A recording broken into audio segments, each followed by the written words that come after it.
இவ்வளோ தூரம் வந்தது வந்து கிட்டத்தட்ட 60 கிலோமீட்டர் டிராவல் பண்ணி ஜஸ்ட் 20 மினிட்ஸான ஒரு ஜூஸ் குடிக்கிறதுக்கு கிளம்புறோம். திருப்பூர்ல இருந்து அத்தானிக்கு 60 கிலோமீட்டர் டிராவல் பண்ணா போகிறோம்.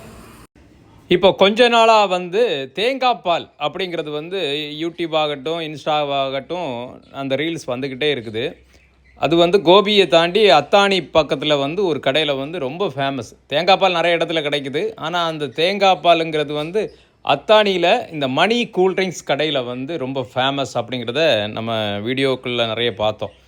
ஸோ கோபி போகிற பிளான் இருந்தனால நம்ம அத்தானிக்கும் போய் இந்த மணி கூல்ட்ரிங்க்ஸ் கடையில் போய் ஒரு தடவை தேங்காய் பால், அதுவும் இல்லாமல் அங்கே ரோஸ் மில்க், இந்த ரெண்டையுமே நம்ம குடிச்சிட்டு வரணும் அப்படிங்கிறத இங்கேருந்து கிளம்பும் போதே முடிவு பண்ணிட்டோம்.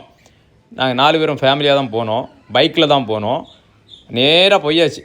பாரியூர் அம்மன் கோவிலை சாமி கும்பிட்டுட்டு நேராக வந்து மணி கூல்ட்ரிங்க்ஸுக்கு வந்து அத்தானி நேராக போய் அங்கே இறங்கிட்டோம். அங்கே போய் பார்த்திங்கன்னா அவங்க அந்த கடையில் இருக்கிறவங்க எம்ப்ளாயீஸு யாருமே ஃப்ரீயாகவே இல்லை.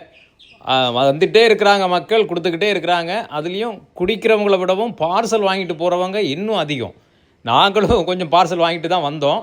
ஆனால் உண்மையிலே சொல்கிறேன், தேங்காய் பால் இந்த அளவுக்கு டேஸ்ட்டாக கொடுக்க முடியுமாங்கிறது இதை குடித்த பிறகு தான் நமக்கே தெரியுது. உண்மையிலேயே அதி அற்புதமாக இருந்துச்சு. அது மட்டும் இல்லாமல் தேங்காய் பால் இல்லாமல் ரோஸ் மில்க் பயங்கரமாக இருந்துச்சு. அப்புறம் ஆத்தாட்ட பேசிட்டு இருக்கும்போது ஆத்தா என்ன சொன்னாங்கன்னா, எங்கள் கடையை மாதிரி இன்னொரு கடை கிடையவே கிடையாது, எங்களுக்கு வேறு எங்கேயும் கிளைகள் கிடையாது அப்படின்னு தெளிவாக சொல்லிட்டாங்க. இந்த கடை நேராக நீங்கள் அத்தானியில் போய் இறங்கும்போது நேர் ஆப்போசிட்டில் இருக்கும். இதுதான் நம்ம கோபிலேருந்து வர ரூட்டு. நேர் ஆப்போசிட்டில் இந்த மணி கூல்ட்ரிங்க்ஸ் கடை இருக்குது. நீங்கள் கோபி பக்கம் போனீங்கன்னா கண்டிப்பாக ட்ரை பண்ணுங்கள்.